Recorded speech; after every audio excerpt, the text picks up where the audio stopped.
नमस्कार दोस्तों। आज हमारे साथ अनादि जुड़ रहे हैं और अनादि जब जब जुड़ते हैं कुछ ना कुछ टेक रिलेटेड न्यूज दुनिया में या भारत में सुर्खियां बटोरता है। इस बार अगर आप देखें तो एक जैसा मैं अपने दर्शकों को एक बार दिखा देता हूं, एक डीप फेक वीडियो है जो कि बहुत ज्यादा अगर आप देखें तो इस वक्त न्यूज में हर जगह देखने मिल रहा है। यहाँ पर दोस्तों अगर आप देखें तो ये रश्मिका मंदाना जी का डीप फेक वीडियो है जो सामने आया है। उसी के कुछ क्लिपिंग्स हैं, जो कि कुछ तस्वीरें हैं जो कि इस वक्त मैं आपको यहाँ पर दिखा रहा हूँ।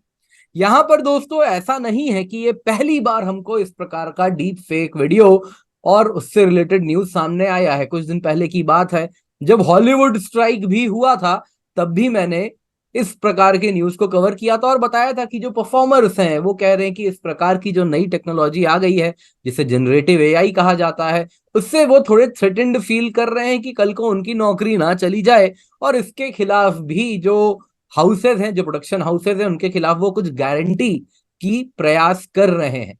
और इस प्रकार के अगर आप देखें तो हैंडल्स भी चल रहे हैं, जिसमें डीप टॉम क्रूज के नाम से अलग अलग स्क्रिप्ट चलता है, जिसमें टॉम क्रूज जैसा आप तस्वीर में देख रहे हैं उनसे रिलेटेड एग्जैक्टली उनके जैसे दिखने वाला डीप फेक कैरेक्टर क्रिएट किया जाता है और वो अलग अलग कहानी चलाता है। वैसे यहाँ पे आप कियानू रीव्स देख रहे हैं, ये भी डीप कियानू रीव्स यानी डीप फेक कैरेक्टर है कियानू रीव्स का, जिसमें अगर आप देखें तो एक स्क्रिप्ट लिखी जाती है कि एक गैस स्टेशन है, वहां पे चोरी हो रही है, और अगर कियानू रीव्स कैश टेंडर वहां पे बैठे हैं, कैशियर हैं, तो वो किस प्रकार से इससे निपटेंगे। तो इस प्रकार के मिलियंस ऑफ फॉलोअर्स हैं इन हैंडल्स के। तो जाहिर सी बात है, दुनिया में तो बहुत पहले ही ये फैल चुका था और अब इंडिया में भी फैल रहा है। और अब जब ऐसा हो रहा है तो हमें कहीं ना कहीं इसके बारे में और बेहतर जानकारी की आवश्यकता होगी। तो इसके लिए सबसे पहले तो मैं यहाँ पर अनादि को लेकर के आया हूं। थैंक यू सो मच अनादि, thank you so much for coming in and welcome. आपने हमें अपना समय दिया और आप हमारे दर्शकों को इस टेक्नोलॉजी के बारे में बताएं। यही हमारा पहला सवाल भी होगा आपसे। First of all Kinjal, thank you so much for having me on this show. और ये बहुत ही इंपॉर्टेंट टॉपिक है। डीप फेक आई थिंक इस सेंचुरी का सबसे बड़ा टूल होगा मिस इन्फॉर्मेशन स्प्रेड करने का। तो यस, वी शुड डेफिनेटली इस पे हम थोड़ी चर्चा करते हैं। तो डीप फेक क्या है? आपने थोड़ा उसको कवर किया, बट बेसिकली डीप फेक का मीनिंग ये है कि सिंथेटिकली, आर्टिफिशियली आप किसी पर्सन की इमेज या वीडियो में किसी और पर्सन की इमेज या उस वीडियो को एडिट करके किसी और पर्सन की आप लगा दें फोटो, और उसको इस तरह से आप लगा रहे हो फोटो, इस तरह की टेक्नोलॉजी आ गई कि वो ऑलमोस्ट ऐसा लगता है कि ये रियल है।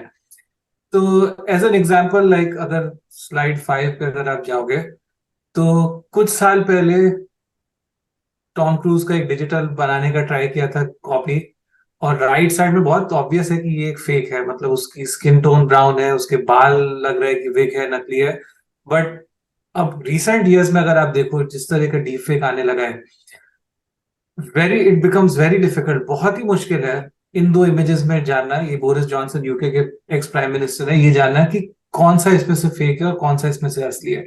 तो ये एक टेक्नोलॉजी में एक नया एडवांसमेंट आ गया है, स्पेशली जब ये artificial intelligence, AI, machine learning, ML type की जब टेक्नोलॉजीज आने लग गई हैं, तो इससे बहुत ही मुश्किल हो गया है फिगर आउट करना कि क्या सच है और क्या गलत है। तो ये एक छोटी सी डेफिनेशन है डीप फेक की, उसमें नहीं जाएंगे। बट हाँ, बेसिकली क्या हो रहा है डीप फेक में, राइट? कैसे बन रहा है? तो इसमें क्या होता है कि हमारे पास कुछ ये आर्टिफिशियल इंटेलिजेंस, कुछ अब ये तकनीकें आ गई है, साइंस और मैथ का ये करिश्मा है। तो कुछ टेक्निक आ गई है, उसमें क्या हो रहा है कि दो दो सिस्टम है, दो मशीन्स हैं। एक मशीन को खूब सारी इमेजेस फेक वाली दी गई हैं और उसको बताया गया है कि भाई ये फेक इमेजेस हैं। और दूसरा एक सिस्टम है, उसका पर्पस ये है कि वो फिगर आउट, वो बेसिकली इस कोई भी अगर उसको इमेज देते हैं तो वो ये बताने की ट्राई करता है कि ये फेक है कि नहीं है, और इसमें अगर प्रॉब्लम्स है तो कहाँ पे प्रॉब्लम है। तो अब क्या होता है कि आपने बहुत सारी, अच्छा ये कैसे बन रहा है पूरा डेटा, तो पूरे इंटरनेट पे जितनी इमेजेस फैली हुई हैं उसको ये सब पढ़ के ये मशीन्स फिगर आउट करते हैं कि अच्छा इस तरह की कैरेक्टरिस्टिक हैं, इस स्किन पे इस तरह की स्किन टोन है, इस तरह की ब्राउज दिखती है, इस तरह के उसके होठ हैं, इस तरह की नाक है, तो वो मशीन ने आप समझ गया है। तो अब क्या होता है कि जैसे टॉम क्रूज का एग्जांपल ले रहे हैं आप, जो अभी बात हो रही थी, तो टॉम क्रूज का सपोज मशीन में हम बोलेंगे कि भाई अच्छा हमको एक टॉम क्रूज का डीप फेक का एक इमेज बना के दो, तो जो एक जो सिस्टम है, पहला सिस्टम, वो एक इमेज जनरेट करेगा टॉम क्रूज की, और बोलेगा दूसरे सिस्टम को कि अब तुम हमको ये एक आउटपुट दिया है, अब तुम एज ए सिस्टम बताओ कि इसमें क्या फ्लॉज है। दूसरे सिस्टम ने भी ये पूरी, जो इस तरह का जो डिस्क्रिमिनेटर है, दूसरे सिस्टम ने ये पूरी समझ रखी हुई है, और वो बताएगा कि अच्छा इस इमेज में ये होठ इस तरह का कलर गलत है, ये बाल का टेक्सचर इस तरह का गलत दिख रहा है, आंखें का रंग थोड़ा अलग दिख रहा है, और ये उसको इनपुट वापस देगा जनरेटर को। जनरेटर फिर ये इनपुट, ये फीडबैक, ये इंफॉर्मेशन लेके वापस मॉडिफिकेशंस करेगा, वापस करेक्शन करेगा, और ये अब आप सोच लो एक साइकिल क्रिएट हो गया। ये साइकिल चलता रहेगा। मतलब कंप्यूटर टेक्नोलॉजी और प्रोसेसिंग पावर अब इतनी ज्यादा है कि आप मतलब करोड़ों साइकिल इस पे चला सकते हो। तो आप सोचो कि 1-2 लाख, 1-2 करोड़ इस तरह के साइकिल, इस तरह के फीडबैक लूप के बाद एक पॉइंट पे फिर ये जो डिस्क्रिमिनेटर है या ये मशीन कहेगा, ये बोलेगा कि हाँ बॉस, अब मुझको ये समझ में नहीं आ रहा है कि ये फेक इमेज है कि नहीं। और उसके बाद एक ये इस तरह का डीप फेक इमेज फिर जनरेट होने लगता है। एक ऐसा इमेज जनरेट होने लगता है जो कभी था ही नहीं, कोई इसकी फोटोग्राफ नहीं ली थी, कोई इस तरह की पिक्चर नहीं थी, बट कंप्यूटर ने ऑटोमेटिकली एक इस तरह का इमेज क्रिएट कर दिया है। और यही एक हम इस पॉइंट पे आ गए कि ये इतना पावरफुल टेक्निक हो गया है, इतना रियलिस्टिक हो गया है कि मशीन, ह्यूमन, कोई भी इस चीज को जज नहीं कर पा रहे कि क्या सच है और क्या फैब्रिकेटेड है। बहुत बढ़िया नादी, आपने बहुत ही बखूबी इसको समझाया हमें, और काफी मतलब आप देख सकते हैं कि काफी गहराई में आपने हमें इसके बारे में समझाया। तो अनादि, अगर आप देखें तो इस प्रकार की जो चीजें हैं, ऑब्वियसली टेक्नोलॉजी है, तो इसका हम सिर्फ एक ही आयाम नहीं देख सकते, दूसरा आयाम भी जानना जरूरी है। पॉजिटिव एस्पेक्ट भी है, जाहिर सी बात है। फिल्म मेकिंग या फिर अनदर अन्य क्रिएटिव काम हो सकते हैं, उनमें इसको बहुत ही पॉजिटिवली यूज किया जाया जा सकता है। या फिर अक्सर इसको कहा जा रहा है कि इलेक्शन मेडलिंग में इसका मिस इन्फॉर्मेशन कैंपेन्स रन किए जाए जा सकते हैं, लेकिन एट द सेम टाइम आप अगर देखें तो इसको यूज भी किया जाया जा सकता है। 2014 में नरेंद्र मोदी जी होलोग्राम लेकर के आए थे। आज के टाइम में कुछ उसी प्रकार की टेक्नोलॉजी हो सकती है, जिसमें अगर आप देखें तो कांग्रेस के जो युवा नेता हैं वो इसको बहुत बखूबी इस्तेमाल कर सकते हैं। अक्सर जब वो केरला जाते हैं तो मलयालम में उनका जो ट्रांसलेटर होता है वो उनके बातों को व्यक्त नहीं कर पाता, या फिर उनकी जो तर्कें हैं, जो तर्क वो रख रहे हैं, वो कन्नड़ भाषा में सामने नहीं रख पा रहा जो ट्रांसलेटर है। तो इसमें कहीं ना कहीं एआई रिलेटेड टेक्नोलॉजी इसको रियल टाइम में ट्रांसलेट करके उन्हीं की आवाज में जो सुनने वाले हैं, श्रोता हैं, उन तक पहुंचाती है।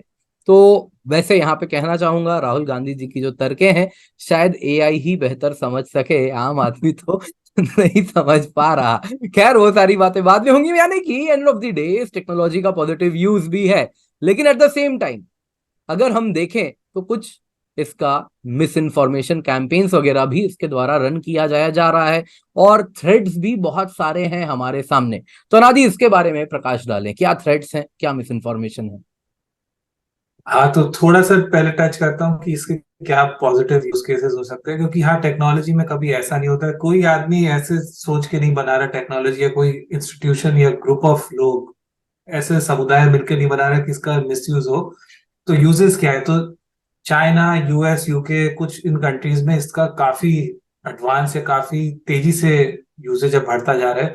तो कुछ एग्जांपल है, जैसे यहाँ पे कुछ मैंने फोटोज ढूंढे या कुछ वीडियो क्लिपिंग्स ढूंढे कि चाइना में जैसे फॉर एग्जांपल अब होने लग गया है कि आपको कोई एडवर्टाइजमेंट करनी है तो ह्यूमन मॉडल ढूंढने की जरूरत नहीं है, आप कुछ डिस्क्रिप्शन दे दो कि मुझको इस तरह का पर्सनैलिटी या इस तरह का एक स्मार्ट लुकिंग फीमेल, या जो भी आपने एक डिस्क्रिप्शन दिया, स्मार्ट लुकिंग मेल, आपने ऐसे एक डिस्क्रिप्शन दिया और एक स्क्रिप्ट दे दी कि भाई ये मेरा प्रोडक्ट है और मुझे एड में इस तरह की चीजें की मैसेजिंग करनी है। अब ये मशीन या ये कंपनी आ गई है जो मशीन ये यूज करके जनरेटिव एडवर्सरियल नेटवर्क, ये डीप फेक तो नहीं बोलूंगा, बट ये इमेजेस कंस्ट्रक्ट करने लग गए हैं। और उसमें क्या होने लग गया है कि ऑटोमेटिकली फिर एक इस तरह का वीडियो क्लिपिंग क्रिएट हो जाएगा जिसमें ये आर्टिफिशियल मॉडल्स हैं जो उस मैसेज को बोलने लगेंगे। ड्रामेटिकली, मतलब फिर आपकी जो कॉस्ट ऑफ प्रोडक्शन है, आप जितना पैसा लगा रहे हो कि मॉडल ला रहे हो, लोकेशन ढूंढ रहे हो, वो सब आप बाईपास कर सकते हो। आप मतलब स्टूडियो में एक बैठे बैठे एक कंपनी ये सारे क्रिएट कर सकती है। और इससे एक एडवांटेज होता है, किसी भी मशीन या किसी भी टेक्नोलॉजी का एडवांटेज होता है कि आप उसको फिर बहुत बड़े स्तर पे फिर आप यूज करने लगते हो। तो यही एक मॉडल आप 15-20 अलग अलग एड में जैसे चला दिए आपने, और आपकी कॉस्ट ऑलमोस्ट नेग्लिजिबल है, और ऑलमोस्ट 1 या 2 घंटे में या 3 घंटे में ये पूरा बन जाता है। तो ये तो इसके कुछ फायदे हैं। अब इसके ऑब्वियसली जो टेढ़े दिमाग वाले लोग होते हैं वो इसके मिसयूज, कैसे इसको अब्यूज करें वाली चीजों से इसको सोचने लगते हैं। तो हमको काफी चीजों में दिखने भी लग गया है। फॉर एग्जाम्पल, चाइना को लगता है कि उनकी इमेज बहुत खराब है, फॉर एग्जाम्पल चाइना गवर्नमेंट की यूएस और डेवलप्ड कंट्रीज में तो बहुत सारे अभी कैंपेन्स आने लग गए हैं, जहाँ पे एकदम ऐसे फेक न्यूज आउटलेट जैसा एक दिखेगा आपको वीडियो, मतलब टिकटॉक और ये फेसबुक इंस्टाग्राम पे वीडियो दिखेगा कि एक न्यूज रूम में है, और ऐसा लगेगा कि बहुत सीरियस कोई एंकर डिस्कशन कर रही है और बता रही है कि कैसे चाइना की जो नई पॉलिसी है वो पूरे देश को आगे लेके जाएगा, पूरे देश को ही नहीं पूरे वर्ल्ड को आगे लेके जाएगा। तो एक आर्टिफिशियली, जैसे बोलते हैं, सॉफ्ट पावर क्रिएट करने की कोशिश कर रही है, इवन दो ग्राउंड रियलिटी में कुछ है नहीं। तो ये डीप फेक, ये इस टेक्नोलॉजी को इस्तेमाल करके फॉल्स प्रोपेगेंडा क्रिएट करने, ये बहुत सारे इसमें यूज केस आ गए, और गवर्नमेंट्स भी अब इसमें घुसने लग गई हैं। और काफी रिपोर्ट्स बोल भी रहे हैं कि चाइना जैसी गवर्नमेंट में ये होने लग गया है। यूक्रेन रशिया जब वॉर होने लग गई थी, तो एक डीप फेक प्रोपेगेट होने लग गया था, जहाँ पे जो उनके हेड हैं, यूक्रेन के प्रेसिडेंट है व्लादिमीर जेलेंस्की, उन्होंने उनका एक डीप फेक बना दिया, जो वो बोलते हैं ट्रूप्स को कि भाई अब आप हथियार डाल दो रशियन आर्मी को, आपको कुछ नहीं करना है। तो ऐसे जब वॉर जैसी सिचुएशन में ऐसे डीप फेक्स क्रिएट करने लगेंगे, तो आप सोच सकते हो कि कितना उधर कंफ्यूजन क्रिएट होने लगेगा। जो ग्राउंड पे जो सोल्जर्स हैं उनके लिए कितना, जो सैनिक हैं उनके लिए कितना ये मिस इन्फॉर्मेशन से प्रॉब्लम हो सकता है।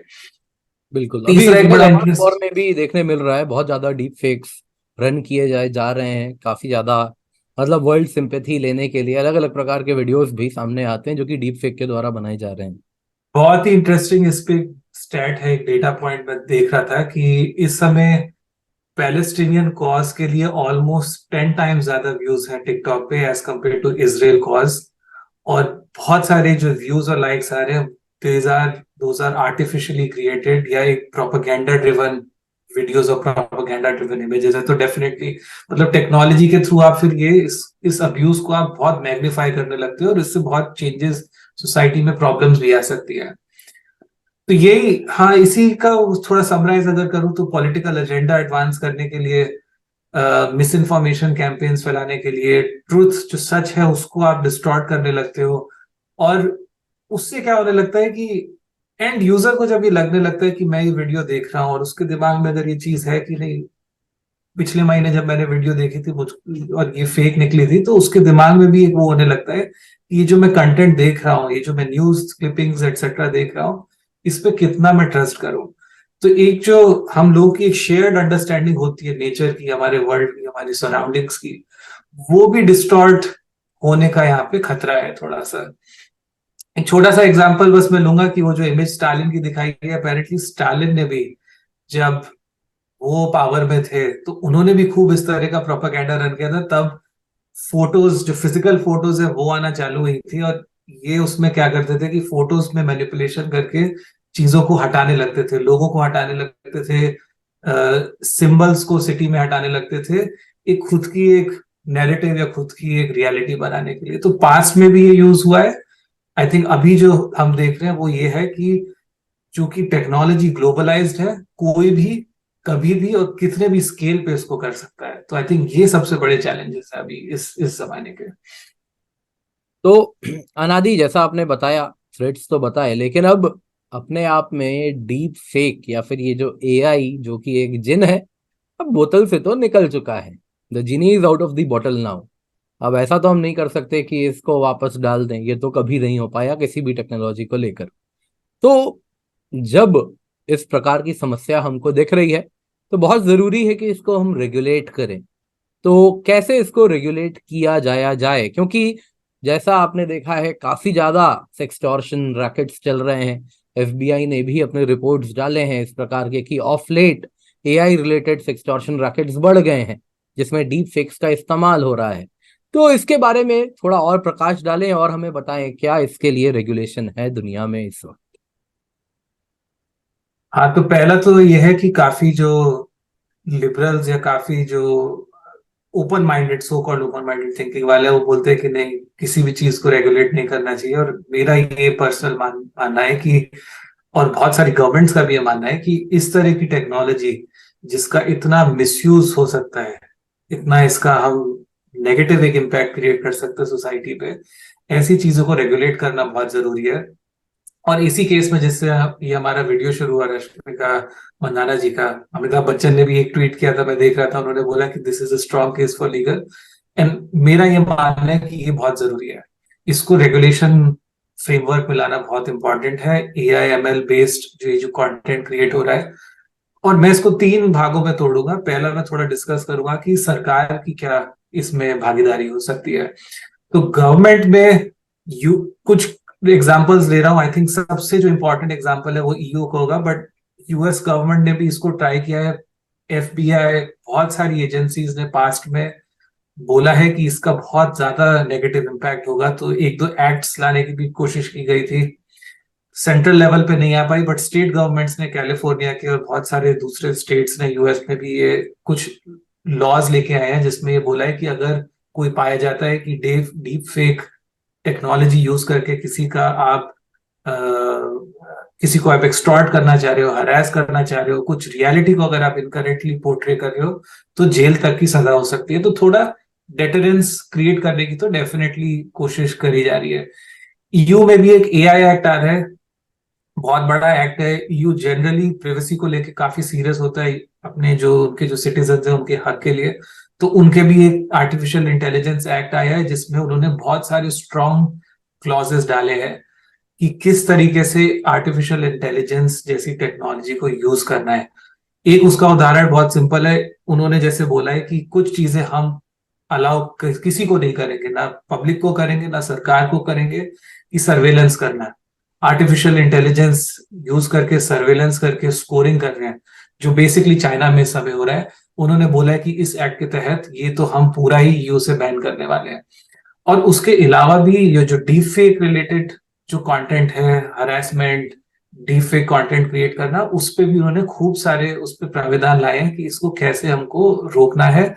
और एजेंसीज को एम्पावरमेंट दी जा रही है कि इसको तुम कर सकते हो, जाके रोक सकते हो।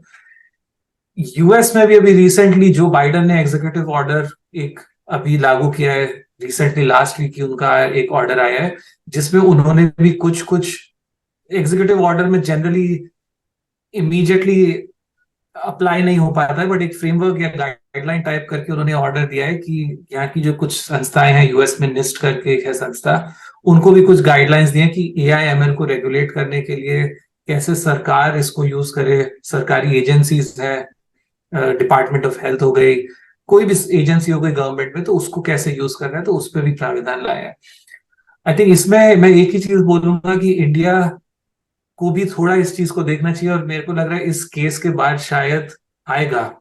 ऑल्दो हमारे पास लॉ है, मैं पढ़ रहा था कि एक लॉ है जिसमें बोलते हैं कि अगर कंप्यूटर टेक्नोलॉजी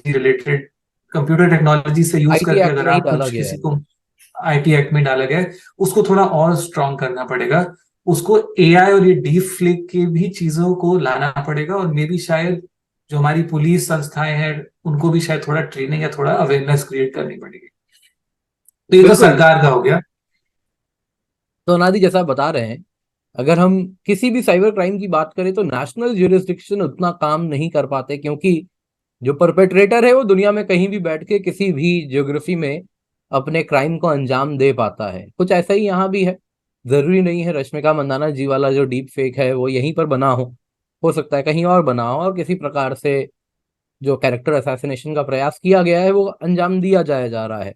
तो यहाँ पे कहीं ना कहीं आपको नहीं लगता कि एक ग्लोबल तरीके से हमें कुछ लेजिस्लेशन की आवश्यकता है, ग्लोबल फ्रेमवर्क की आवश्यकता है? And at the same time जो बिग डिस्ट्रीब्यूटर्स हैं इंफॉर्मेशन का, फेसबुक हो गया, ट्विटर हो गया, यूट्यूब के लिए गूगल हो गया, इनको एक बड़ा रोल प्ले करना चाहिए? तो ये बिल्कुल सही पॉइंट आपने दिया है कि ये कुछ चीजें अब बिल्कुल ग्लोबलाइज हो गई, डिस्ट्रीब्यूट हो गई बिकॉज ऑफ इंटरनेट। और आप बिल्कुल सही बोल रहे हो कि ग्लोबल फ्रेमवर्क होने चाहिए, और इस ग्लोबल फ्रेमवर्क को इनेबल करने के लिए, इसको सक्सेसफुल बनाने के लिए, ये जो इंडिविजुअल कंपनीज हैं इनको ज्यादा भागीदारी प्ले करनी पड़ेगी। गूगल, अगर मैं देखूं कि मीडिया कंजम्पशन कहाँ हो रहा है, कहाँ पे लोग जाके देख रहे हैं, तो ये 4 या 5 कंपनीज के पास पूरा इस समय पूरा राज्य है। गूगल के थ्रू यूट्यूब हो गया, फेसबुक मेटा कंपनी है, उसके अंडर इंस्टाग्राम व्हाट्सएप आ गया, और फिर इस समय टिकटॉक, बाइट डांस जो कंपनी है चाइना बेस्ड, उसके पास भी काफी यूजेज आ रहे हैं। तो इन लोगों पे एक तो ग्लोबल फ्रेमवर्क लगाने की जरूरत है, और इन कंपनीज को भी थोड़ा इस चीजों को सोचना चाहिए और आगे बढ़ के कुछ इनको भी सॉल्यूशंस लाने चाहिए। और कुछ बहुत सारी जो थिंक टैंक्स हैं, ग्लोबल ऑर्गेनाइजेशंस हैं, उन्होंने कुछ काफी अच्छे रिकमेंडेशन भी दिए हैं। एज एन एग्जांपल, अगर कोई कैमरा में अगर आप कोई इमेज क्रिएट कर रहे हो, तो उसमें कुछ वाटर मार्किंग या कुछ एम्बेड कर दो, आप कुछ उसमें फोटो में आप डिजिटली कुछ सिग्नेचर उस पर कर दो, ये बोलने के लिए कि ये एक ऑथेंटिक फोटो खींची गई थी। एंड सिमिलरली अगर कोई डीप फेक क्रिएट कर रहा है, तो वो जो सॉफ्टवेयर में डीप फेक क्रिएट हो रहा है, उसमें भी कुछ आप डाल दो, उसमें सॉफ्टवेयर के थ्रू कुछ एक डिजिटल सिग्नेचर जो बोलते हैं, उसके थ्रू आप बता सकते हो कि भाई ये डीप फेक है। एंड सिमिलरली जब ये अपलोड हो रहा है इन सब चैनल्स पे, व्हाट्सएप, यूट्यूब, टिकटॉक, इनके पास भी तरीके हैं, इन्होंने अप्लाई नहीं किए बट तरीके हैं टू डिटेक्ट डीप फेक। तो जैसी टेक्नोलॉजी से आप बना रहे हो, टेक्नोलॉजी से आप डिटेक्ट भी कर सकते हो। तो और ये कंपनीज ऐसी हैं जिन इनके पास इतनी ज्यादा मैन पावर है, इतनी ह्यूमन कैपिटल है और सशक्ता है ये सब मॉडल्स बनाने की। ये कंपनीज जब कोई अपलोड कर रहा है, कोई शेयर कर रहा है, उसी टाइम पे ये भी डिटेक्ट कर सकते हैं कि भाई ये डीप फेक वीडियो है और इसको हम फॉरवर्ड नहीं करने देंगे, या डीप फेक है और इस पे हम एक वाटर मार्क चिपका देंगे कि ये डीप फेक ज्यादा create via deep fake via created है। यूट्यूब कुछ ला चुका है लॉज इस पे, उन्होंने बोला है कि हम डीप फेक की अगर कोई अपलोड कर रहा है तो उनको स्टैम्प करना होगा, उनको बोलना होगा कि ये डीप फेक है। बट सबको आना पड़ेगा, इंस्टाग्राम, टिकटॉक, ये जितनी बड़ी कंपनियां हैं, ट्विटर, इन सबको इसमें भागीदारी प्ले करनी पड़ेगी। And you are absolutely right, बहुत सारे जो केसेस हो रहे हैं, स्पेशली पब्लिक, जो एक इंडिविजुअल सेलिब्रिटी को ह्यूमिलिएशन या उस तरह का हो रहा है, ये सब फैलता इन माध्यमों के थ्रू ही है। तो बिल्कुल डेफिनेटली आप सही बोल रहे हैं, इसमें सबको आना पड़ेगा साथ में। बिल्कुल। तो जैसा आप बता रहे थे, डीप ट्रेस नाम के कुछ टेक्नोलॉजी या सॉफ्टवेयर है जो कि बता देते हैं कि ये ओरिजिनल वीडियो है या फिर आर्टिफिशियल इंटेलिजेंस के द्वारा जनरेटेड है। और पर दिक्कत यही है ना दी, आखिरी सवाल आपसे मैं पूछूंगा कि अभी तो कहा जाता है एआई बिल्कुल नेसेंट स्टेज में है ना? अगर हम देखें तो अभी तो वो शिशु है ना? It's just an hmm. Infant. अभी तो उसे एडोलेसेंस और फिर एडल्टहुड में जाना है।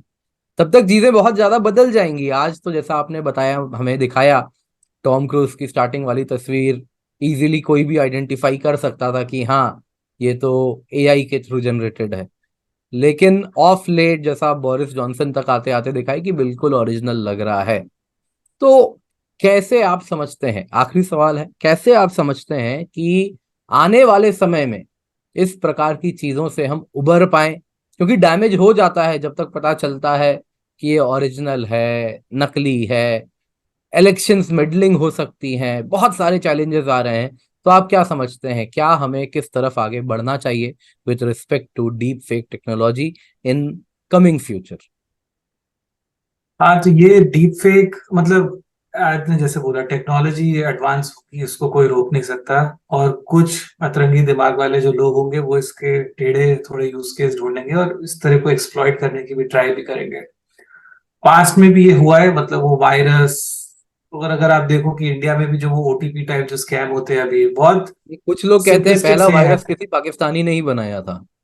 हाँ, अतरंगी दिमाग वाले वहां से निकल बिल्कुल हो जाते सकता हैं है। काफी लोग। तो वहां से आया वायरस, फिर ये ओटीपी के स्कैम चलते हैं जिसमें वो फेक से ओटीपी भेजते हैं, या फिशिंग जो हम बोलते हैं कि ईमेल आएगा कि नाइजीरिया से कि राजा हैं और 1.5 करोड़ का आप मुझको 5,000 भेज दो, अटके हुए हैं सरकार को मैं थोड़े दूंगा, फिर आपको मैं 1.5 करोड़ भेज दूंगा। तो स्कैम तो हो ही रहे थे। अब सब, और उसको पता करने के तरीके भी हैं, सब कंपनीज ने ढूंढे तरीके। अब वो सोफिस्टिकेटेड होता जा रहा है, स्मार्ट होते जा रहे हैं। ओटीपी वाले भी शायद स्कैम स्मार्ट होने लगेंगे, फिशिंग ईमेल्स जो होते हैं ये भी शायद स्मार्ट होने लगेंगे। और इसका काउंटर बैलेंस फिर टेक्नोलॉजी ही है। और मेरे को लगता है कि as as society, as individuals, हमको इसकी अवेयरनेस होना बहुत जरूरी है।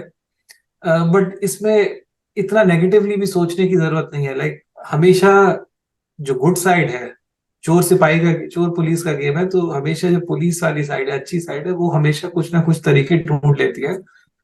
एज इंडिविजुअल हमको थोड़ा सा सतर्क रहना होगा। सोशल मीडिया पे आप ज्यादा पोस्ट ना करें, पोस्ट कर रहे हैं तो उसको थोड़ा प्रिवेसी कंट्रोल्स लगाएं। इस तरह के अगर हम थोड़े, अगर एज इंडिविजुअल्स अप्लाई कर सकते हैं थोड़ा रिस्ट्रेंट, तो मेरे ख्याल से इतनी प्रॉब्लम नहीं होगी।